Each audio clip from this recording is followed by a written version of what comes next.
So, problem 2 start చేసే ముందు మనం కొన్ని బేసిక్ జావాస్క్రిప్ట్ కాన్సెప్ట్స్ నేర్చుకుందాము. జావాస్క్రిప్ట్‌లో వేరియబుల్స్ ఎలా డిఫైన్ చేస్తారు? మనం అదర్ లాంగ్వేజెస్‌లో చూస్తే ఫర్ సపోజ్ ఇదొక వేరియబుల్ నంబర్ ఆఫ్ యాపిల్స్ అనుకుంటే, దానికి మనం దాని ముందు దాని డేటా టైప్ ఇస్తాము. ఇంట్ నంబర్ ఆఫ్ యాపిల్స్ అని. ఆర్ సపోజ్ ఇక స్ట్రింగ్ అని పెట్టి some string value person name అని ఇస్తాము. సో, అలా వేరే ప్రోగ్రామింగ్ లాంగ్వేజ్‌లో మీరు చూసి ఉంటారు. వేరియబుల్ డిఫైన్ చేయడం, దానికి ఒక వాల్యూ అసైన్ చేయడం. బట్ జావాస్క్రిప్ట్‌లో ఏందంటే 3 డిఫరెంట్ వేస్‌గా డిఫైన్ చేయొచ్చు ఒక వేరియబుల్‌ని. అవేంటంటే so, let, const and war. So, ఈ 3 డిఫరెంట్ టైప్స్‌ని మనం వాడొచ్చు. ప్రతి దానికి ఒక్కొక్క స్పెషాలిటీ ఉంది.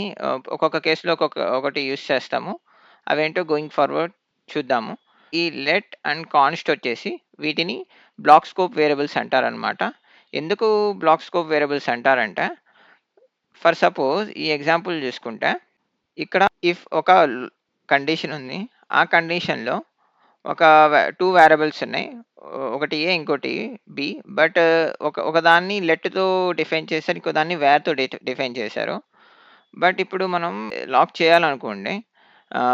సపోజ్ దీన్ని వాడాలనుకోండి out of the scope, like scope బయట వాడాలనుకుంటే బిని మీరు వాడొచ్చు. ఎందుకంటే వేర్ అనేది బ్లాక్ స్కోప్ వేరియబుల్ కాదు.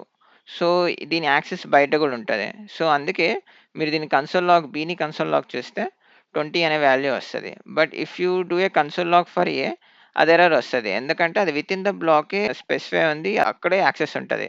ఫర్ సపోజ్ మనం ఇదే కన్సోల్ లాగ్ ఈ కండిషన్ లోపల పెడితే అది ప్రింట్ అవుతది. But out of the condition అది ప్రింట్ అవ్వదు. ఎందుకంటే లెట్ ఆర్ కాన్స్ట్, లెట్ అయినా అవ్వనివ్వండి, కాన్స్ట్ అయినా అవ్వనివ్వండి. ఈ 2 టైప్ ఆఫ్ వేరియబుల్స్ మనకి వితిన్ ద స్కోపే యాక్సెస్ ఉంటది కాబట్టి వాటిని బ్లాక్ స్కోప్ వేరియబుల్స్ అంటారు. ఓకే. సో, వేర్ ఏందంటే బ్లాక్ స్కోప్ కాదు. బట్ ఇది ఫంక్షన్ స్కోప్. అవి చెప్తాను గోయింగ్ ఫార్వర్డ్. సో, ఇది variables in JavaScript. Let and const are the block scope variables. Okay. Now coming to next one, lexical scoping. So, ఇదెందుకు చెప్తున్నానంటే lexical scoping. So, there is one important concept in JavaScript. ఫంక్షన్స్‌లో వాడేది closures అన్నమాట. So, అది అర్థమవ్వడానికి ఈ lexical scope అని ఏంటో చెప్తాను. సో, మనం ఇక్కడ ఇందాక ఎగ్జాంపుల్‌లో మాట్లాడాలనుకున్నట్టు, ఈ వేర్ అనేది బ్లాక్‌లో ఈ బ్లాక్‌లో అసైన్ అవుతుంది. ఔటర్ దాంట్లో కూడా అసైన్ అవుతుంది. బట్ ఒక వేరియబుల్ అనేది అది ఎక్కడ యాక్సెస్ అవుతది అనేది రాసే ప్లేస్ బట్టి ఉంటది. ఇది ఇక్కడ ఈ బి అనేది ఈ కండిషన్‌లో యాక్సెస్ అవుతుంది. అండ్ బయట కూడా యాక్సెస్ అవుతుంది. బట్ ఫ్యూ ప్లేసెస్ వేర్ ఇది కూడా ఈ వేర్ కూడా యాక్సెస్ అవ్వదు. సో, అది depends upon where you access this particular variable అనమాట. సో, వీటినే లెక్సికల్ స్కోపింగ్ అంటాము. సో, దీని గురించి ఒక సింపుల్ ఎగ్జాంపుల్ చూద్దాము. ఫర్ సపోజ్ ఇక్కడ మనకి 2 ఫంక్షన్స్ ఉన్నాయి. ఒకటి ఔటర్ ఫంక్షన్, ఇంకోటి ఇన్నర్ ఫంక్షన్. ఓల్డర్ ఎగ్జాంపుల్‌లో మనం function inside the function return చేస్తాం కదా! సో, అలాంటి ఒక ఎగ్జాంపుల్ అనుకోండి. సో, ఔటర్ ఫంక్షన్‌లో మనం ఇక్కడ ఒక వార్ అనే వేరియబుల్ డిక్లేర్ చేసాం కదా! ఔటర్ వేరియబుల్ అని ఒక స్ట్రింగ్ అసైన్ చేసి. అలాగే సిమిలర్‌గా ఇన్‌సైడ్ ఇన్నర్ ఫంక్షన్ ఇంకో ఇన్నర్ వేరియబుల్ అనే వార్‌ని డిఫైన్ చేసాం. Which we assigned it to string. So, ఇప్పుడు మన ఇన్నర్ ఫంక్షన్‌లో ఆఫ్‌కోర్స్ మనం ఈ ఇన్నర్ వేరియబుల్ అనేది యాక్సెస్ చేయొచ్చు. If you print this inner variable, అది ఈ స్ట్రింగ్‌ని ప్రింట్ చేస్తది. Which is fine. బట్ ఇక్కడ మీరు చూస్తే ఈ ఔటర్ వేరియబుల్ అనేది ఈ ఫంక్షన్ అయిపోయాక గూడా ఇది యాక్సెస్ చేయగలుగుతుంది. ఓకే. ఇన్నర్‌లో రాస్తే యాక్సెస్ చేయగలుగుతుంది. సో, ఇక్కడ ఒక ఫంక్షన్‌లో ఒక వేరియబుల్‌ని డిఫైన్ చేసి, దాని లోపల ఏమైనా ఇన్నర్ ఫంక్షన్ ఉంటే అందులో గూడా అది యాక్సెస్ అవుతుంది కదా! ఫర్ ఎగ్జాంపుల్ ఇదే ఫంక్షన్‌లో ఈ ఇన్నర్ వేరియబుల్‌ని తీసుకుంటే, ఇది ఇక్కడ ప్రింట్ అవుతుంది. దీని లోపల ఇంకో ఇన్నర్ ఫంక్షన్ అని చెప్పి ఇంకో ఫంక్షన్ క్రియేట్ చేసి అక్కడ ప్రింట్ చేసిన అక్కడ ప్రింట్ అవుతది. బట్ ఈ ఇన్నర్ ఫంక్షన్‌లో inner variable out of the ఫంక్షన్‌ని మనం ప్రింట్ చేయాలనుకుంటే వి కాంట్ ప్రింట్ ఇట్ అనమాట. ఎందుకంటే అక్కడ యాక్సెస్ ఉండదు.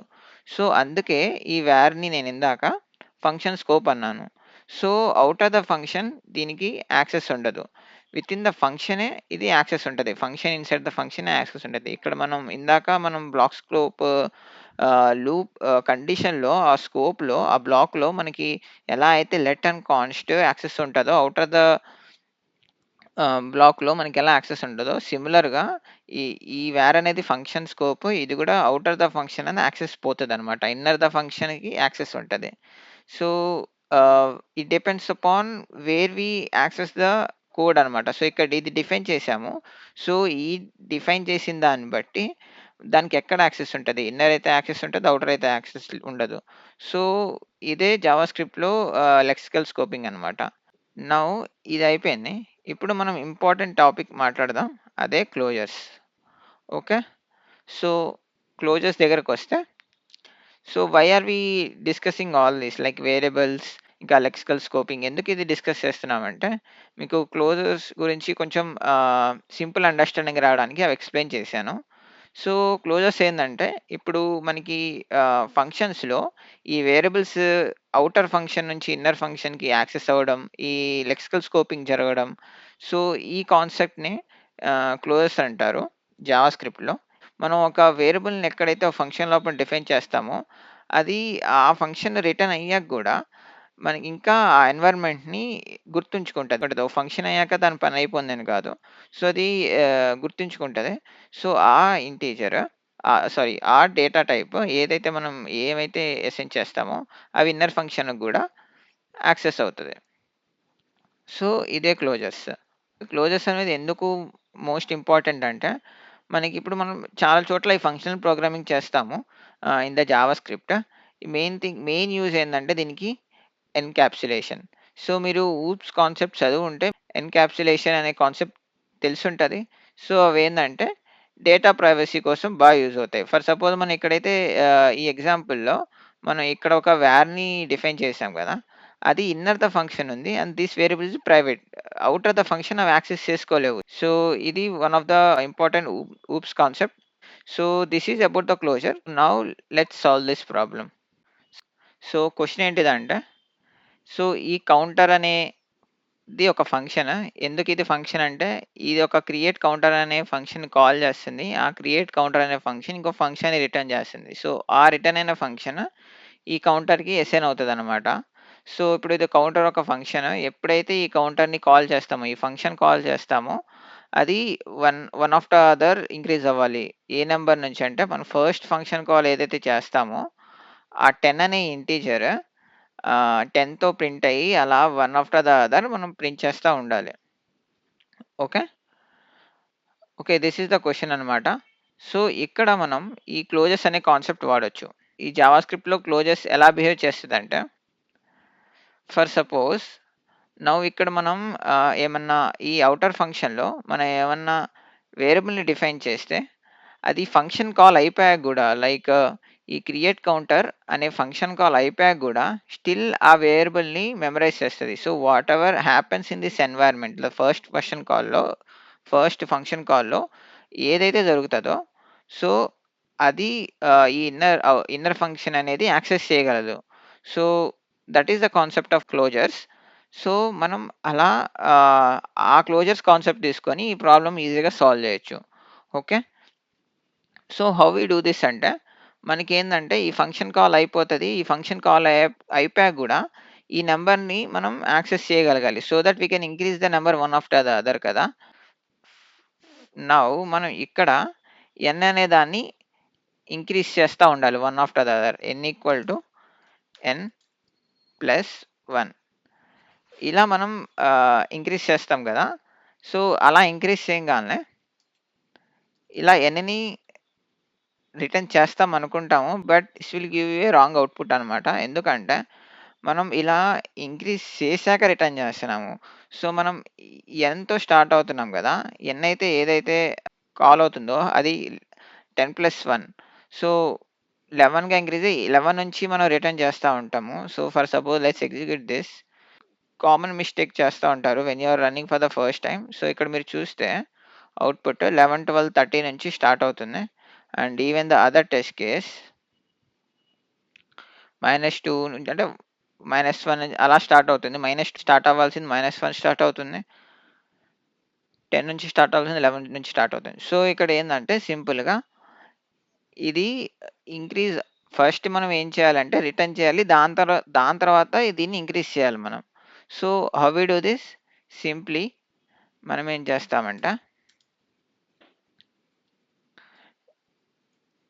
ఈ ఆపరేటర్ ఏం చేస్తదంటే రిటర్న్ చేశాక ఎన్ అనే దాన్ని ఇంక్రీజ్ చేస్తది.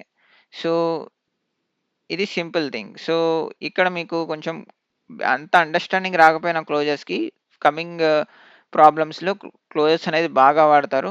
ఇక్కడ మనం ఏదైనా వేరియబుల్‌ని తీసుకొని ఇక్కడ యాక్సెస్ చేసుకోవచ్చు. So, that concept will come in the ఆహ్, కమింగ్ ప్రాబ్లమ్స్.